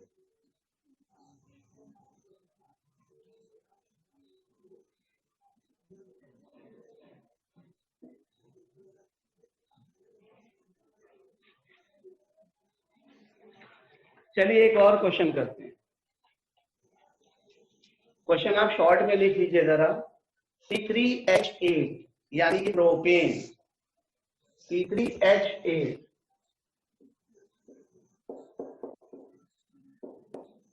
मतलब प्रोपेन, और ब्यूटेन C4H10, ब्यूटेन C4H10,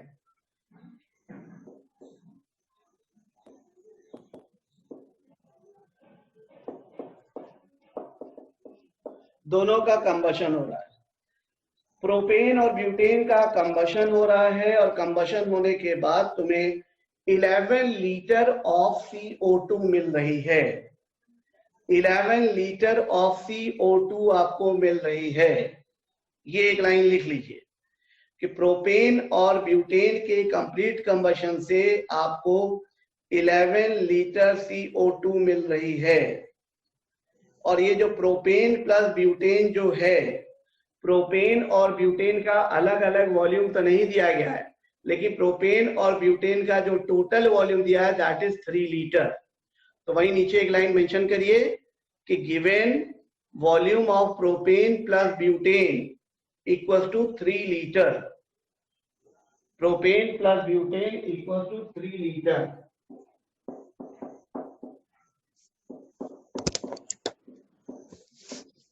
ठीक है? तो क्या हो रहा है, 2 पॉइंट यहां पर आपको ध्यान रखने हैं कि प्रोपेन और ब्यूटेन का एक मिक्सचर दिया हुआ है। प्रोपेन और ब्यूटेन का एक मिक्सचर दिया हुआ है, और मिक्सचर का टोटल वॉल्यूम कितना है? 3 लीटर। ठीक, और इनका जब कंप्लीट कंबशन हो रहा है तो जो टोटल कार्बन डाइऑक्साइड मिल रही है वो मिल रही है, टोटल कार्बन डाइऑक्साइड आपको मिल रही है कितनी? 11 लीटर। हमें बताना है यहाँ पर प्रोपेन और ब्यूटेन का वॉल्यूम अलग अलग निकाल के। टोटल वॉल्यूम 3 लीटर है, लेकिन हमें प्रोपेन और ब्यूटेन का अलग अलग वॉल्यूम बताना है, कितना मिक्सचर में कितनी प्रोपेन प्रेजेंट है और कितनी ब्यूटेन प्रेजेंट है।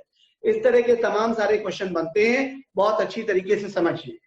सबसे पहले हमने क्या किया, प्रोपेन की कंबशन इक्वेशन लिख दी, ठीक है, ये लिख दी। ब्यूटेन की कंबशन इक्वेशन लिख दी। अगर ये अभी लिखनी नहीं भी आती है तब ये ऑर्गेनिक में अपने आप ये समझ में आ जाएगी। जब ऑर्गेनिक कराऊंगा तो एकदम अच्छे समझ में आ जाएगा, ठीक है। वैसे देखा जाए फिर इतना लिखते हैं, कंप्लीट कंबशन है, साथ में ऑक्सीजन, प्रोडक्ट में कंप्लीट कंबशन है तो CO2 बनेगा, वाटर बनेगा। तो देख लेते हैं, कार्बन कितना है 3, तो यहाँ 3 लगा दिया। हाइड्रोजन कितना है 8, तो 4 × 2 8। कार्बन हाइड्रोजन इधर से देखकर इधर बैलेंस कर देते हैं, और फिर ऑक्सीजन को बैलेंस करने के लिए इधर देखते हैं। 6 + 4 10 ऑक्सीजन है, यहाँ 5 O2 कर दिया। मतलब कार्बन और हाइड्रोजन लेफ्ट से देखकर राइट में बैलेंस करते हैं और ऑक्सीजन को राइट से देखकर लेफ्ट में बैलेंस करते हैं, ठीक है। अब दोनों का वॉल्यूम 3 लीटर है, तो मान लो मैंने इसको मान लिया V। अगर इसका वॉल्यूम मैंने V मान लिया तो यहाँ पर CO2 कितना मिलेगा 3V। इसको मैंने मान लिया, टोटल वॉल्यूम इसका कितना 3 लीटर, दोनों का मिक्सचर था। तो अगर प्रोपेन का वॉल्यूम V माना है तो टोटल मिक्सचर का वॉल्यूम 3 लीटर है, तो ब्यूटेन का वॉल्यूम कितना हो जाएगा 3 - V। तो ब्यूटेन का वॉल्यूम हो गया 3 - V। जैसे भी मान लीजिए, इसमें कंफ्यूजन मत होगी, 3 उधर भी आ रहा है इधर भी आ रहा है, कंफ्यूजन होगा। पहले ये देख लो, प्रोपेन का वॉल्यूम V हो गया, तो टोटल वॉल्यूम 3 लीटर था, तो ब्यूटेन का वॉल्यूम कितना हो गया 3 - V, ठीक। अब देखिए यहाँ CO2, इसके 1 मोल से इसके 3 मोल बन रहे हैं, तो इसके V वॉल्यूम से इसका कितना वॉल्यूम बनेगा 3V, ठीक। इसके 1 मोल से इसके 4 मोल बन रहे हैं, तो इसके इतने वॉल्यूम से इसके कितने वॉल्यूम बनेंगे 4 × 3 - V, ठीक। तो कितना CO2 मिल रहा है, यहाँ से 3V और यहाँ से 4 × 3 - V। तो टोटल CO2 जरा लिख दें, तो टोटल CO2 हो गया 3V + 4 × 3 - V। ये हमारे हिसाब से इतना CO2 निकल रहा है। हमारे हिसाब से जो हम क्वेश्चन सॉल्व कर रहे हैं, हमारे अकॉर्डिंग इतना CO2 रिलीज हो रहा है। ये प्रोपेन से मिल रहा है और ये ब्यूटेन से मिल रहा है, दोनों का ये टोटल कर दिया। लेकिन क्वेश्चन में दिया है टोटल कितना CO2 निकल रहा है 11 लीटर, तो हमने इक्वेट कर दिया, = 11 लिख दिया। अब = 11 लिख दिया तो जरा यहाँ पर वॉल्यूम आप चेक करिए कितना आता है। अगर आप वॉल्यूम निकालेंगे तो V की वैल्यू कुछ आएगी 1 लीटर, तो V की वैल्यू 1 लीटर आएगी, तो प्रोपेन का वॉल्यूम होगा 1 लीटर और ब्यूटेन का 3 - 1 यानी कि 2 लीटर होगा। ध्यान दीजिए, इस तरह के क्वेश्चन बहुत इंपॉर्टेंट होते हैं, तो इसको जरा अच्छी तरीके से आप देख लीजिए, और यहाँ बिल्कुल भी कंफ्यूज नहीं होना चाहिए। यहाँ इस क्वेश्चन में उन्होंने CO2 के टर्म में दिया है, हो सकता था वो CO2 ना देता। यस सर, ये ब्यूटेन में 3 - V गिवन है या फिर ऐसे? सुनो, प्रोपेन और ब्यूटेन दोनों का टोटल वॉल्यूम 3 दिया हुआ है, 3 लीटर, ठीक। प्रोपेन का वॉल्यूम मैंने यहाँ V एज्यूम कर लिया, प्रोपेन का वॉल्यूम V एज्यूम कर लिया, तो ब्यूटेन का अपने आप कितना हो गया 3 - V, right. Propane plus butane = 3, तो अगर प्रोपेन हमने एज्यूम किया है V, तो ब्यूटेन कितना हो जाएगा 3 - 3। गॉट इट ना? ओके, हो गया सर, ठीक हो गया। बच्चों देख लीजिए बाकी सब लोग। अच्छा देखो, हमारा टारगेट ये नहीं कि हम सिर्फ एक क्वेश्चन को जो दिया गया वही सॉल्व करें, हम और भी पॉसिबिलिटीज देख लें। देखो यहाँ पर तो क्योंकि उन्होंने CO2 दे दिया, हो सकता है वो CO2 ना देता, वो ऑक्सीजन दे देता कि प्रोपेन और ब्यूटेन के कंप्लीट कंबशन के लिए इतनी ऑक्सीजन चाहिए। मान लो कह देता प्रोपेन और ब्यूटेन के कंप्लीट कंबशन के लिए 20 लीटर ऑक्सीजन चाहिए, ठीक है, और तब भी निकालना होता, तब भी बहुत आसान था। देखिए कैसे, यहाँ पर कितना ऑक्सीजन चाहिए होगा 5V, और यहाँ कितना चाहिए होगा 13/2V होगा। 13/2V को हम क्या कह सकते हैं 6.5V, ठीक है। तो टोटल अगर कर दिया जाए तो 5V + 6.5V, ये हो गया, और वो कह रहा है कितना 20 लीटर ऑक्सीजन उसने दे रखा है, तो हमारे हिसाब से कितना ऑक्सीजन कंज्यूम हो रहा है 5B प्लस 6.5B, और क्वेश्चन में दिया है कितना ऑक्सीजन कंज्यूम हो रहा है 20 लीटर। दोनों को इक्वेट कर दोगे तो V की वैल्यू पता चलेगी। तो मैंने 20 आर्बिट ऐसे ही ले लिया है, ये कोई एग्जैक्ट डेटा नहीं है, ऐसे ही मैंने माना समझाने के लिए। क्वेश्चन आएगा तो क्वेश्चन में बिल्कुल प्रॉपर डेटा देगा जिससे ये सब वैल्यू सही है, ठीक है। तो क्या हो गया, इक्वल टू 20 रख दिया, सॉल्व कर दिया। तो कहने का मतलब ये है कि CO2 के टर्म में भी क्वेश्चन दिया जा सकता है और क्वेश्चन आपको O2 के टर्म में भी दिया जा सकता है। तो होपफुली आप लोग कर लेंगे, इसको हो जाएगा ना। Yes sir. बच्चों देखिए ये भी हमारा हो गया। अब इसमें हमारा जो थोड़ा सा पार्ट बचा हुआ है मोल में, इनफैक्ट वो ग्राम इक्विवेलेंट कॉन्सेप्ट वाला पार्ट है। तो जो ग्राम इक्विवेलेंट कॉन्सेप्ट वाला पार्ट है, नेक्स्ट टर्न पर हम ग्राम इक्विवेलेंट वाला पार्ट जो है हम वो करेंगे, ठीक है। कि जो ग्राम इक्विवेलेंट वाला कॉन्सेप्ट है वो पूरा बताऊंगा आपको, और उसमें जो मेथड बताऊंगा उसमें सबसे अच्छी चीज ये होगी कि बिना रिएक्शन को बैलेंस किए आप क्वेश्चन कैसे कर लेंगे, ये मैं आपको उसमें ट्रिक बताऊंगा, समझाऊंगा, ठीक। तो नेक्स्ट टाइम पे मैं ग्राम इक्विवेलेंट के बारे में बताऊंगा। अब अभी जिन लोगों को सारी चीजें क्लियर हो गई हैं वो बिल्कुल क्लास लीव कर सकते हैं, जा सकते हैं, और मैं अभी यहाँ पर रुक रहा हूँ थोड़ी देर। अगर किसी को कुछ पूछना हो तो फ्रीली मुझसे पूछ सकते हैं। बाकी जिन लोगों का क्लास मतलब फाइनली ओवर हो गई है, जो लोग जाना चाहें बिल्कुल जा सकते हैं। बताइए, किसी को कुछ पूछना है?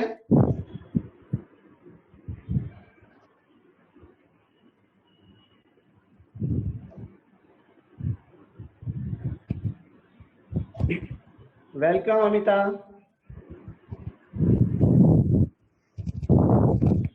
Thank you Monika.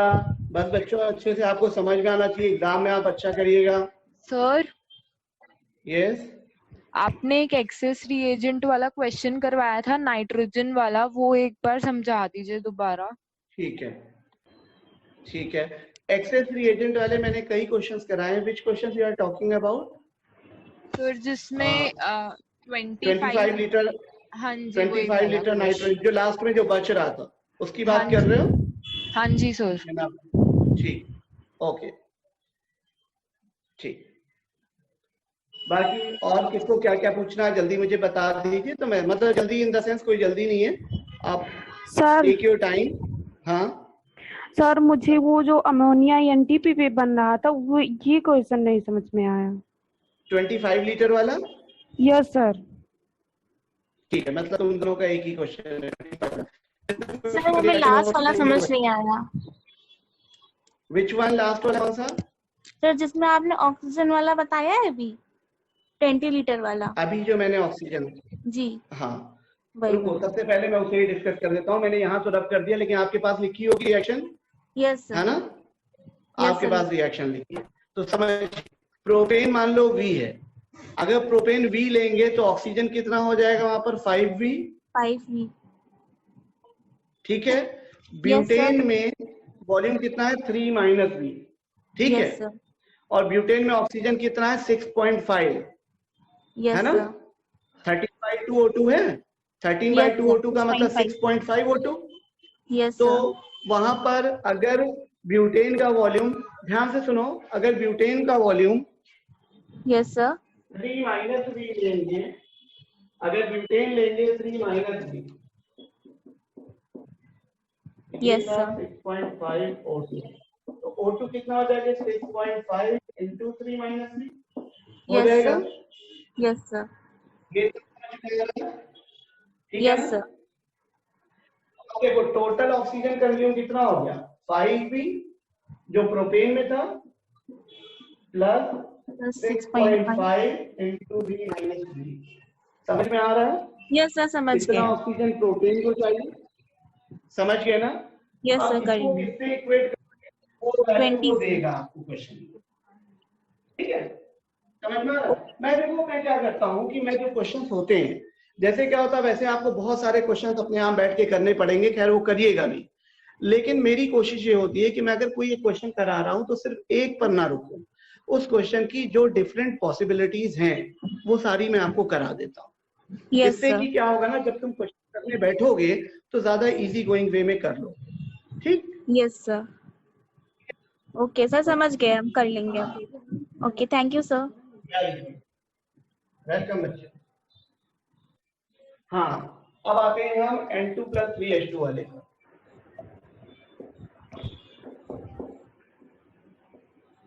N2 + 3H2 से क्या हो रहा है? ट्वाइस ऑफ अमोनिया बन रहा है। कितना था ये? 30 लीटर, 30 लीटर, और ये तो कुछ था ही 0 मार्क। अब एक बात बताओ, लिमिटिंग रिएजेंट कौन होगा? 1/30 और 3/30। हाइड्रोजन। हाइड्रोजन। हाइड्रोजन ज्यादा हुआ या लिमिटिंग हुआ? सर लिमिटिंग होगा हाइड्रोजन। लिमिटिंग हुआ ना, 3/30 यानी कि हाइड्रोजन हो गया लिमिटिंग। 3/30 ज्यादा होगी 1/30 से, तो हाइड्रोजन होगा। मतलब ये डिसाइड हो गया कि अब पूरा क्वेश्चन हम हाइड्रोजन के बेसिस पर करेंगे। तो इसका 3 लीटर इसके 1 लीटर के साथ रिएक्ट करना, 3 लीटर 1 लीटर के साथ रिएक्ट कर रहा, तो 30 लीटर कितने लीटर के साथ रिएक्ट करेगा?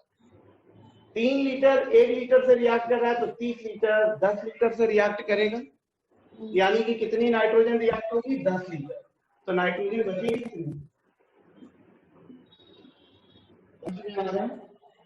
बात समझ में आ रही है? Yes sir. यस नसीम, ये वाला पॉइंट समझ में आ रहा है आपको? Yes sir. और किसने पूछा था? खुशप्रीत। आ गया सर। ठीक है ना? Yes sir. आ गया?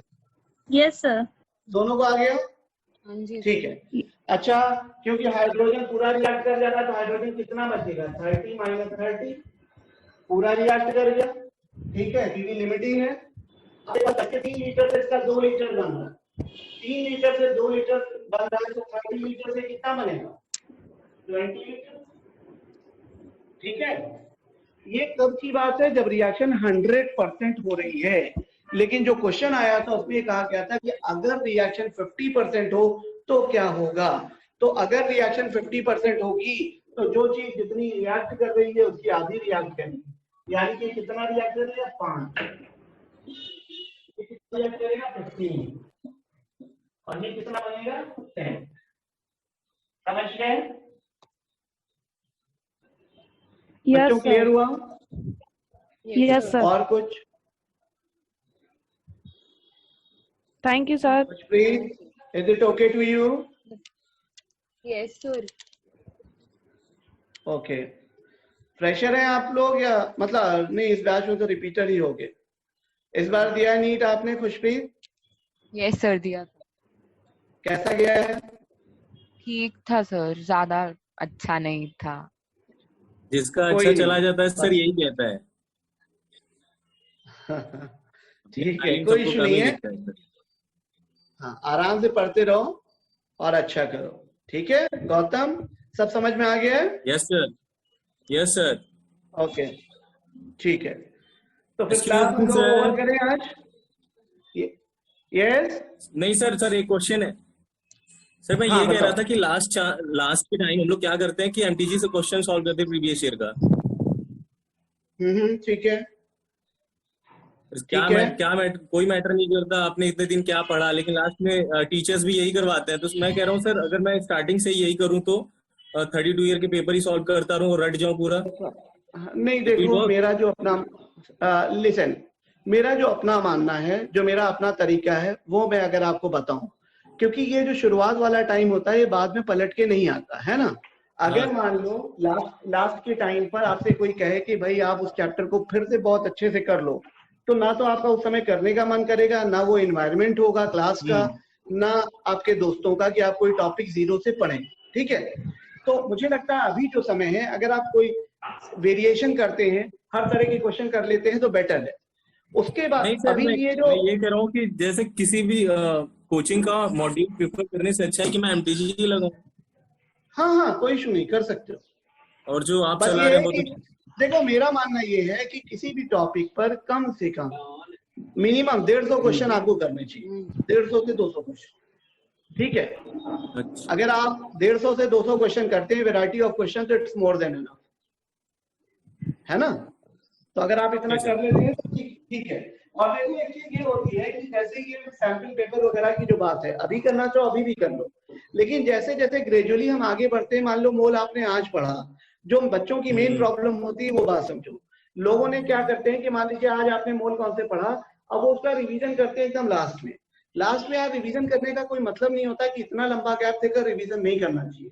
तो मेरा अपना जो तरीका होता है, मैं तो पढ़ाता जाता हूँ और बीच बीच में मैं बच्चों को बोलता जाता हूँ कि बच्चों अब आप ये उठाइए, अब आप ये उठाइए और क्वेश्चंस करते चलिए, जिससे कि थ्रू आउट ये टॉपिक आपके टच में बना रहे, है ना। टॉपिक तुम्हारे टच में बना रहना चाहिए थ्रू आउट दी है। अगर टॉपिक नहीं बना रहेगा टच में तो फिर हाथ से स्पीड चली जाएगी। तो अगर करना चाहते हो एमटीजी, वेल एंड गुड कर सकते हो, कोई इशू नहीं। Sir MTG is good enough ना, मतलब उससे काफी कुछ कवर। नहीं, एमटीजी काफी अच्छा है, अच्छा कवर किया उन्होंने। क्वेश्चंस बहुत ज्यादा भी नहीं है और क्वेश्चंस का जो सिस्टम है उनका मतलब अच्छा है, एनसीईआरटी बेस्ड है पूरा। और सर एग्जाम्पलर लगा सकते हैं? लगा सकते हो, बिल्कुल लगा सकते हो, लेकिन देखो मुझे जो लगता है कि आप कोई एक चीज ही करिए, या तो आप एग्जाम्पलर कर लीजिए या एमटीजी कर लीजिए, क्योंकि अभी देखो बिगनिंग है, आपके पास टाइम है। जैसे जैसे टाइम आगे बढ़ेगा समय कम होगा आपके पास। Sir from your side which one is more better? MTG. Okay, MTG will be बेटर। ठीक है, एनसीईआरटी के जो एग्जाम्पलर्स हैं जो जो अच्छे क्वेश्चन है वो तो मैं करा ही रहा हूँ साथ के साथ, इवन एमटीजी के भी जो अच्छे क्वेश्चन है वो भी मैं डिस्कस कर रहा हूँ साथ के साथ। लेकिन एक चीज होती है मैं करा रहा हूँ और एक दूसरा तुम चैप्टर खत्म होने के बाद खुद बैठकर कर रहे हो, तो उसमें फर्क होता है। खुद बैठकर करोगे वो बेटर होगा, अच्छा होगा। एमटीजी में बहुत रेयर थोड़ी बहुत गलतियां हैं, और थोड़ी बहुत गलतियां सभी बुक्स में, तो वो उतना मैटर नहीं करती। तो आई सजेस्ट कि आप एमटीजी करो। तो सर अभी से मतलब जैसे लगाया तो है, बट आपने जैसे क्वेश्चंस कराए दोबारा से उससे प्रैक्टिस कर लें। हाँ देखो मैं बता रहा हूँ उसके लिए करना क्या है। आपको मुझसे सिर्फ एक चैप्टर पीछे चलना है, ठीक है। जैसे अभी मत करो, जैसे ही मैं ये चैप्टर फिनिश कर दूं, ये चैप्टर में जैसे ही फिनिश कर दूं, उसके बाद एनसीईआरटी वो एमटीजी या एग्जाम्पलर जो भी आपको करना है वो आप उठाओ और वो 1 से 2 दिन में उसको पूरा कंप्लीट कर दो, जिससे मेरा अगला चैप्टर शुरू होगा। तो अगला चैप्टर जो शुरू हो तो 1-2 दिन में, मतलब मैं वो क्लास में जो करा रहा हूँ, आप ये जो पीछे वाला पार्ट है उसको आप फिनिश कर लीजिए, ठीक है। तो जैसे जब तक चैप्टर शुरू नहीं होता या खत्म नहीं होता तब तक तो मत करिए, चैप्टर जैसे ही फिनिश हो जाए, फिनिश होते ही आप उठाइए और उठाकर कर डालिए, क्योंकि वैसे भी आपका रिवीजन बैच है तो क्वेश्चन पर आपका ज्यादा ध्यान होना है। मेरी तो काफी हद तक क्लियर होगी। हाँ जी सर। ठीक है,